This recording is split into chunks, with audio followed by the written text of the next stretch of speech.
ओम नमः शिवाय दोस्तों, स्वागत है आप सभी का आपके अपने चैनल हमारे संस्कार में। आज हम आपके लिए लेकर आए हैं सावन महात्म्य कथा अध्याय 3। लेकिन उससे पहले आप सभी से हाथ जोड़कर निवेदन है, प्लीज़ हमारे चैनल को सब्सक्राइब करें, वीडियो को लाइक करें, ज़्यादा से ज़्यादा शेयर करें, बेल आइकन को भी दबाना ना भूलें। कमेंट्स बॉक्स में हर हर महादेव बम बम भोले लिखना ना भूलें। आपका यह छोटा सा प्रयास हमारी बहुत मदद करता है और हमारे लिए अनमोल होता है। इसीलिए अपना प्यार और सहयोग हमें ऐसे ही प्रदान करते रहिएगा।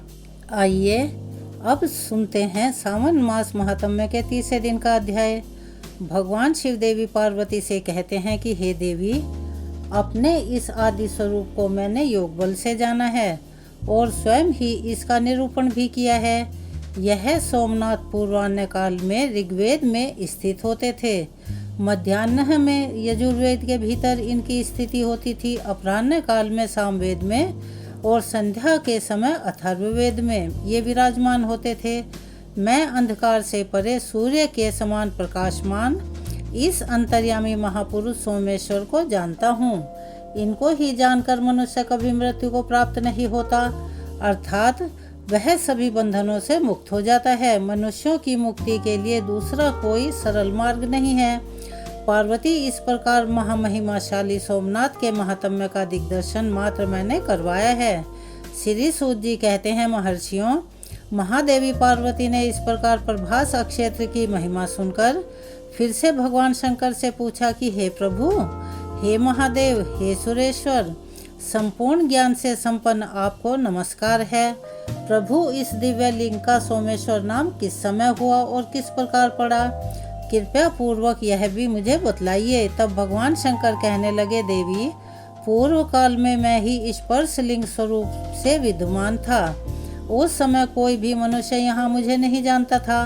जब प्रलय के बाद महाकल्प का आरंभ हुआ और ब्रह्मा जी की भी लय होकर नूतन ब्रह्मा की सृष्टि हुई, उस समय मेरे इस दिव्य लिंग का नाम भी बदलकर दूसरा हो गया।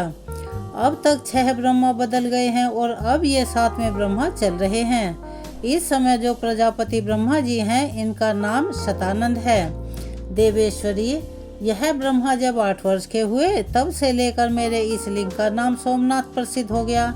बीते हुए कल्पों में जो ब्रह्मा थे उनका नाम विरिंच था। उनके समय में इन सोमनाथ का नाम मृत्युंजय था।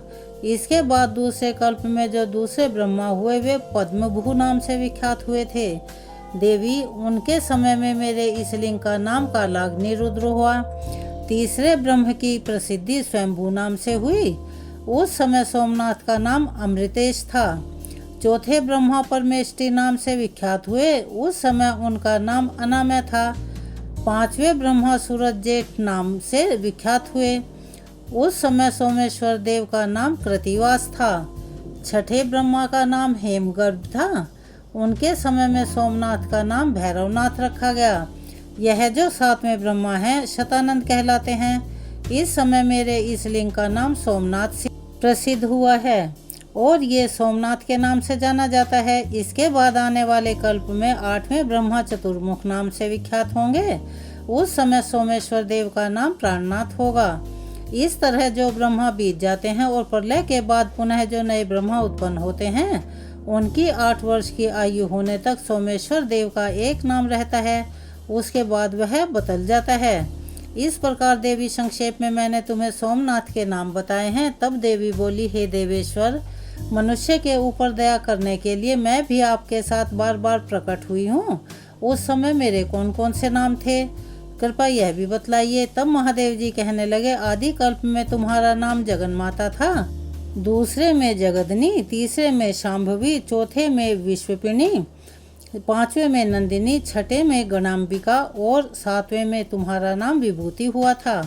इसी प्रकार 8वें में शुभ्रु, 9वें में आनंदा, 10वें में वामलोचना, 11वें में वरोहा, 12वें में सुमंगला, 13वें में महामाया, 14वें में अनंता, 15वें में भूतमाता, 16वें में उत्तमा और 17वें कल्प में तुम्हारा नाम पितृपा प्रसिद्ध हुआ था।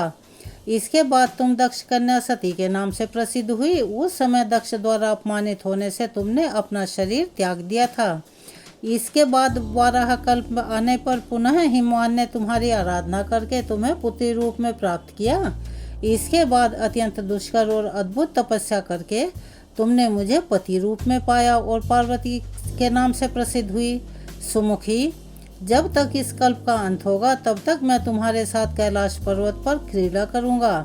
द्वापर में महिषासुर का वध करने के लिए तुम भगवान विष्णु के साथ कृष्ण पिंगला नाम से प्रकट हुई। तब से कात्यायनी और दुर्गा आदि विविध नामों से तुम नवकोटि भेद के साथ वसुधा तल पर प्रकट हुई। सुंदरी, पूर्व काल में जो तुम्हारे कल्पना अनुसार नाम हैं, वे जो भूत भविष्य और वर्तमान में तुम्हारे नाम थे, होंगे और हैं, वे सब मैंने बता दिए। उन्हें इसी प्रकार जानना चाहिए। शतानंद नाम से विख्यात जो यह ब्रह्मा जी हैं, उनके 8वें वर्ष में जो पहले मनु हुए थे और उस मनवंतर में जो प्रथम चंद्रमा थे, वे लक्ष्मी और कौस्तुभमणि आदि के साथ समुद्र से प्रकट हुए।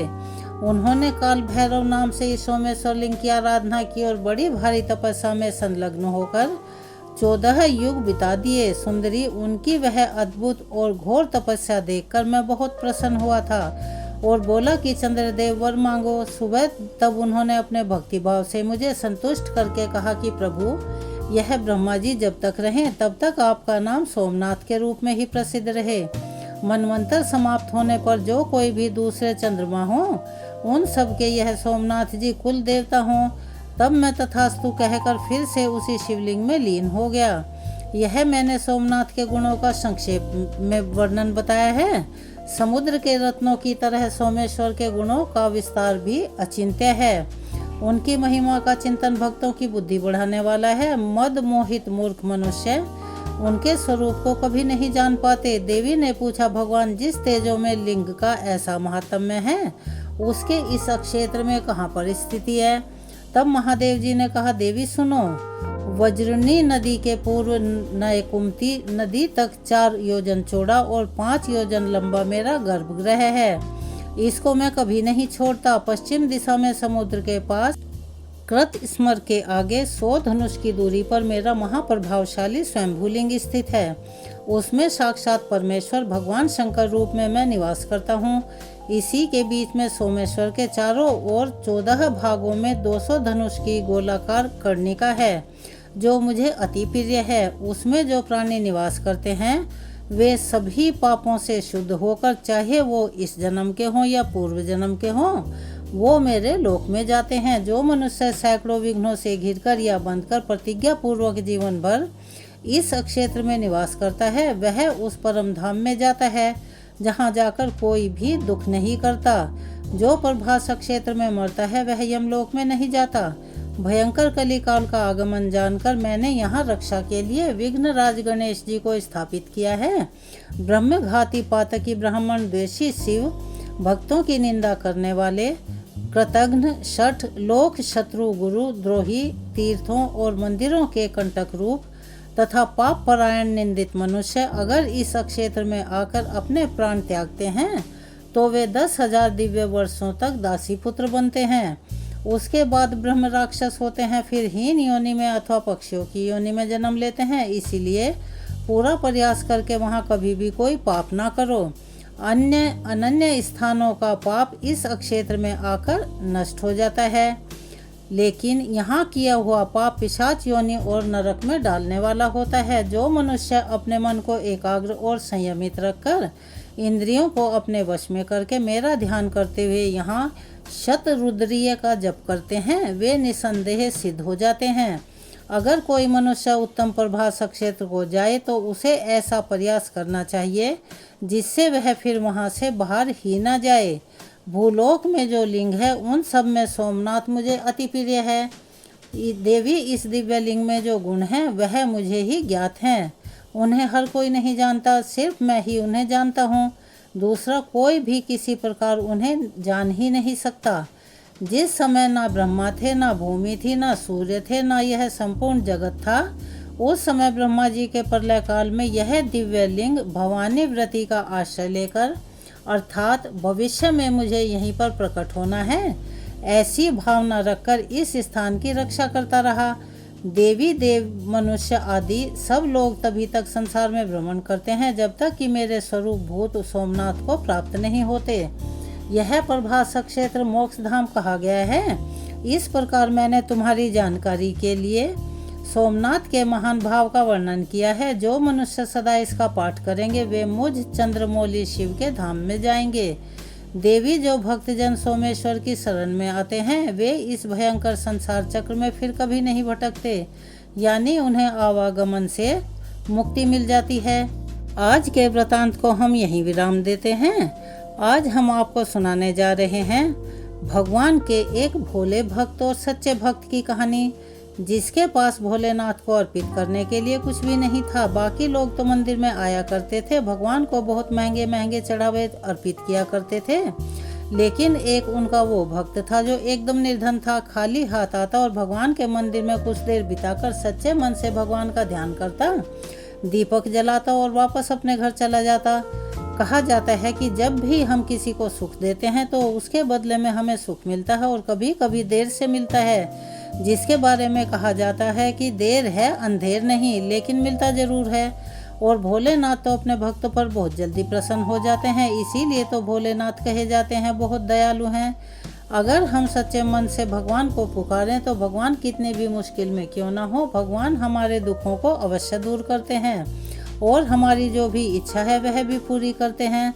तो आज की जो कहानी है वह भोलेनाथ के भक्त की कहानी है और इस कहानी को उन लोगों को जरूर सुनना चाहिए जो भोलेनाथ को कुछ भी अर्पित नहीं करते हैं या कर नहीं पाते हैं और फिर यह सोचते हैं कि आज सोमवार का दिन था या आज मासिक शिवरात्रि थी, आज भोलेनाथ का दिन था और बाकी सबने तो भगवान को बेलपत्र, भांग, धतूरा, पंचामृत आदि सभी अर्पित किया।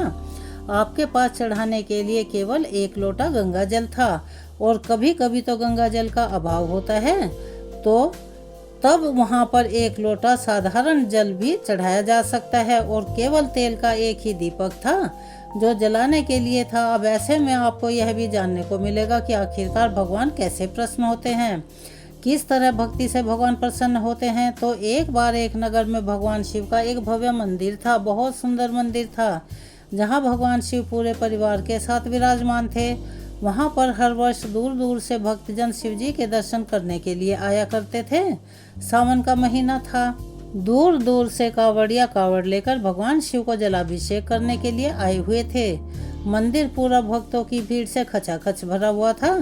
तभी अचानक आकाश में बिजली कड़की और सोने का एक थाल उस जगह से उतर कर गिरा। उसी के साथ एक भविष्यवाणी भी हुई कि जो कोई भी भगवान शिव का सच्चा भक्त और प्रेमी होगा उसी को यह थाल मिलेगा। मंदिर के भवन में उपस्थित सभी लोगों ने यह भविष्यवाणी साफ साफ सुनी। सुनते ही धीरे धीरे सभी लोग वहां इकट्ठे हो गए। सोने का थाल था, सभी लोग चाहते थे कि यह हमें मिल जाए। जो लोग मंदिर की व्यवस्था देखते थे, यानी कि हर दिन मंदिर में साफ सफाई की व्यवस्था देखते थे, मंदिर में हर दिन पूजा पाठ की व्यवस्था देखते थे, उन्हें तो यह विश्वास था और विश्वास भी पूरा था कि थाल तो हमें ही मिलेगा, क्योंकि हम ही हैं जो इस मंदिर की देखभाल करते हैं और सच्ची सेवा करते हैं और सबसे पहले पूजा हम ही इस मंदिर में करते हैं। तो इस तरह से उन्हें तो पूरा विश्वास था, इसीलिए वह भीड़ में सबसे आगे जाकर खड़े हो गए कि हम इस थाल को सबसे पहले छुएंगे। सबसे पहले एक पंडित जी आए और कहने लगे, देखिए मैं भगवान का हर दिन नियम से अभिषेक करता हूँ, अतः मैं ही भोलेनाथ का सबसे सच्चा और बड़ा भक्त और प्रेमी हूँ, इसीलिए यह थाल तो मुझे ही मिलना चाहिए। ऐसा कहकर पंडित जी ने सोने का थाल उठाया। जैसे ही पंडित जी ने थाल को छुआ, थाल सोने की जगह पीतल का हो गया और वो पीतल धातु में बदल गया, जिसे देखकर पंडित जी बड़े शर्मिंदा हुए। उन्होंने थाल को उसकी जगह पर वापस रख दिया और वहाँ से दूर खड़े हो गए। इसी तरह वहाँ पर भीड़ में उपस्थित लोगों ने बारी बारी से खुद को आजमाया। बाकी जितने भी लोग वहाँ पर थे वह सभी के आते और थाल को छूते और थाल कभी मिट्टी का तो कभी पीतल का बन जाता था, सोने का नहीं रहता था। इस तरह वो थाल को वापस उसी जगह पर रखकर वापस चले जाते थे। इसके बाद जब उस नगर के राजा को इस बारे में पता चला तो राजा ने जैसे ही यह खबर सुनी वो दौड़े दौड़े आए। राजा तो थे ही, धन की, सुख संपत्ति की कोई उनके पास कमी नहीं थी। राजा सोचने लगे कि मैंने महादेव के मंदिर में बहुत भारी दान दक्षिणा दी है, मंदिर का निर्माण भी मैंने सहयोग से किया है, इसीलिए यह थाल तो मुझे ही मिलना चाहिए। ऐसा कहकर जैसे ही राजा आगे बढ़े और थाल उठाया, जैसे ही उन्होंने सोने का थाल उठाया वह तांबे का हो गया। यह देखकर महाराज बड़े शर्मिंदा हुए, थाल को वापस चुपचाप उसी जगह पर रखकर एक तरफ खड़े हो गए।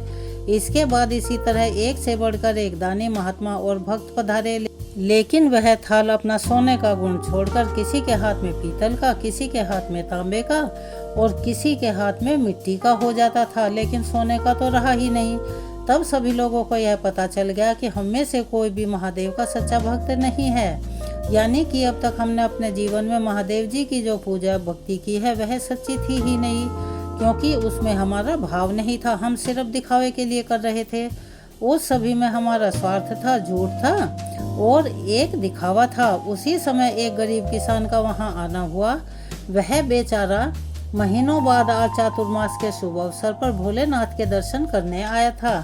चातुर्मास का समय कभी भी बुरा नहीं होता। चातुर्मास के समय में शुभ मांगलिक कार्य नहीं किए जाते, लेकिन इन 4 महीनों में भगवान की भक्ति अवश्य ही करनी चाहिए। पूजा पाठ से संबंधित जैसे कि आप भजन कीर्तन, महापुराणों की कथाओं का पाठ या श्रवण इन दिनों कर सकते हैं। तो चातुर्मास के शुभ अवसर पर बेचारा बहुत दिनों के बाद वह भोलेनाथ के दर्शन करने के लिए आया था।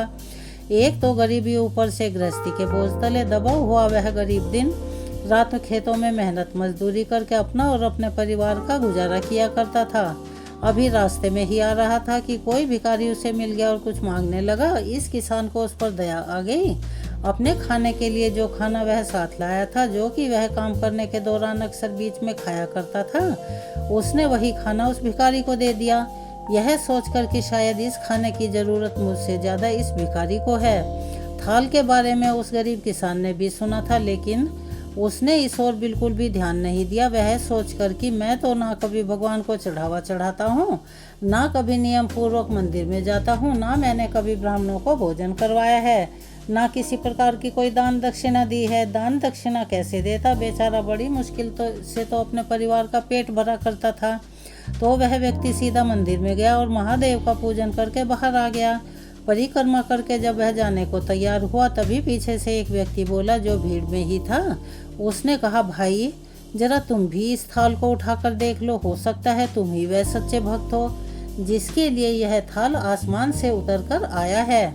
किसान को लगा कि वह व्यक्ति उसका मजाक उड़ा रहा है। किसान ने हंसते हुए अपना दुख छुपाते हुए कहा, भाई मैं तो कभी कोई पूजा पाठ भी नहीं करता और महीने में एक आध बार ही मंदिर में आता हूँ, क्योंकि मुझे अपने परिवार का पेट पालने के लिए बहुत मेहनत करनी पड़ती है। मैं कहाँ का सच्चा भक्त होऊंगा। तो वह अजनबी कहने लगा, भाई हम सभी तो देख चुके हैं, हमारी भक्ति तो बिल्कुल भी सच्ची नहीं है। अब तुम भी अपना हाथ लगाकर अपना भाग्य आजमा कर देख लो। सोने का थाल मिले ना मिले, किंतु यह तो पता चल जाएगा कि तुम्हारी भक्ति में कितनी सच्चाई है और कितनी लगन है। वहाँ पर उपस्थित लोगों के बहुत आग्रह करने पर आखिरकार उस भोले भाले किसान ने जाकर वो थाल उठा लिया। जैसे ही उसने थाल उठाया, लोगों के आश्चर्य का ठिकाना नहीं रहा। सबके मुंह खुले के खुले रह गए। सोने का थाल रोशनी से जगमग करने लगा, यानी चमचमाने लगा, जिसे देखकर मंदिर में उपस्थित सभी लोगों के बीच में खुशियों की लहर दौड़ गई। सभी लोग देखते रह गए उस गरीब किसान के और महादेव के जयकारे लगाने लगे और पूछने लगे, भाई तुम ही तो वह सच्चे भक्त हो। अब हमें यह भी बता दो कि आखिरकार महादेव की भक्ति तुम कैसे करते हो, कौन सा उपाय करते हो, कौन सा मंत्र जपते हो जिससे महादेव तुमसे इतने खुश हैं। तो वह किसान कहने लगा, भाई मैं कोई भक्ति नहीं करता। हाथ जोड़कर कहने लगा कि मैं तो केवल दिन रात अपने खेतों में काम करता हूँ और थोड़ा सा समय जब भी मिल जाता है, समय निकाल कर अपने सामर्थ्य के अनुसार ज़रूरतमंद लोगों की मदद कर दिया करता हूँ। इसके अलावा मैं कोई भी विशेष कार्य नहीं करता। तब लोग बड़े आश्चर्य से पूछने लगे, तो फिर बताओ तुम लोगों की मदद क्यों करते हो? किसान ने मुस्कुराते हुए कहा, दूसरों की मदद करके जब उनके चेहरे की मुस्कान देखता हूँ तो वह मुस्कान देखकर मुझे परम आनंद की प्राप्ति होती है, बहुत खुशी होती है और इतनी खुशी मिलती है कि मैं शब्दों में उसे बयान भी नहीं कर सकता। शायद यही कारण रहा होगा कि महादेव मुझसे इतने प्रसन्न हैं। तो वहाँ पर उपस्थित लोगों की आंखें खुल गई कि किस प्रकार की भक्ति सच्ची होती है। यह था आज का महात्म्य। अब सुनिए शिव चालीसा का पाठ, जिसे सावन के महीने में पढ़ने से अक्षय पुण्य की प्राप्ति होती है। जय गणेश गिरिजा सुवन मंगल मूल सुजान, कहत अयोध्या दास तुम देहु अभय वरदान। जय गिरिजापति दीन दयाला, सदा करत संतन प्रतिपाला। भाल चंद्रमा सोहतनी के, कानन कुंडल नाग फनी के। अंग गोर शिर गंग बहाए, मुंड माल तन छार लगाए। वस्त्र खाल बाघंबर सोहे, छवि को देख नाग मुनि मोहे। मैं ना मातु की हवै दुलारी, वाम अंग सोहत छवि नारी। करति शूल सोहत छवि भारी, करत सदा शत्रुन क्षयकारी। नंदी गणेश सोहत कैसे, सागर मध्य कमल हो जैसे। कार्तिक श्याम और गणराऊ, या छवि को कही जात न काऊ। देवन जब ही जाए पुकारा, तब ही दुख प्रभु आप निवारा। किया उपद्रव तारक भारी, देवन सब मिली तुम ही जुहारी। तुरत षडानन आप पठायो, लव निमेष मह मारी गिरायो। आप जलंधर असुर संघारा, सुयश तुम्हारे विदित संसारा। त्रिपुरासुर सन युद्ध मचाई, सब ही कृपा कर लीन बचाई। किया तपहि भगीरथ भारी, पूरब प्रतिज्ञा ता सुपुरारी। दानिन मह तुम समको नाही, सेवक स्तुति करत सदा ही। वेद नाम महिमा तव गाई, अकथ अनादि भेद नहीं पाई। प्रकटि उदधि मंथन में ज्वाला, जरत सुरासुर भये विहाला। कीन दया तह करी सहाई, नीलकंठ तब नाम कहाई।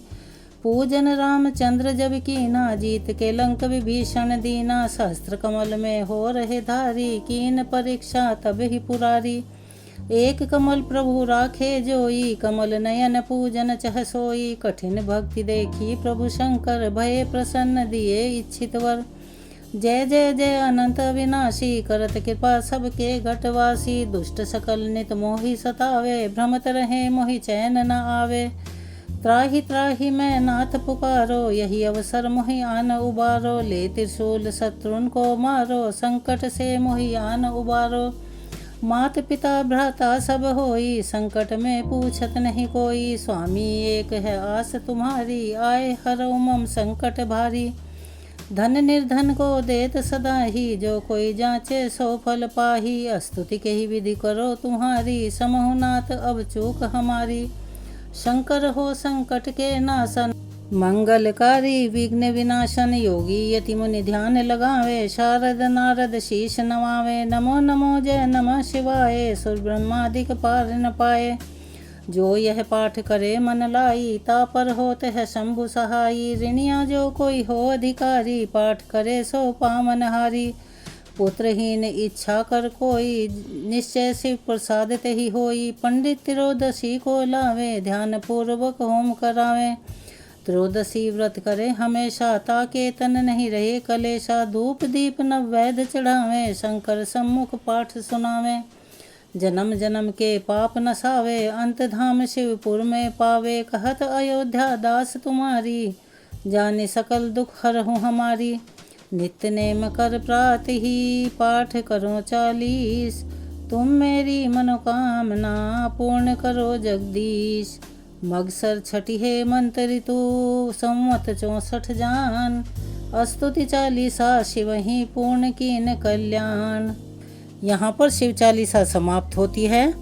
आपको यह कथा कैसी लगी, अपनी राय कमेंट्स बॉक्स में अवश्य ही लिखें। वीडियो को लाइक करें, ज़्यादा से ज़्यादा शेयर करें, चैनल को सब्सक्राइब करें, बेल आइकन को दबाना ना भूलें। कमेंट्स बॉक्स में ओम नमः शिवाय, हर हर महादेव, बम बम भोले लिखना ना भूलें। अपना प्यार और सहयोग हमें ऐसे ही प्रदान करते रहें। धन्यवाद।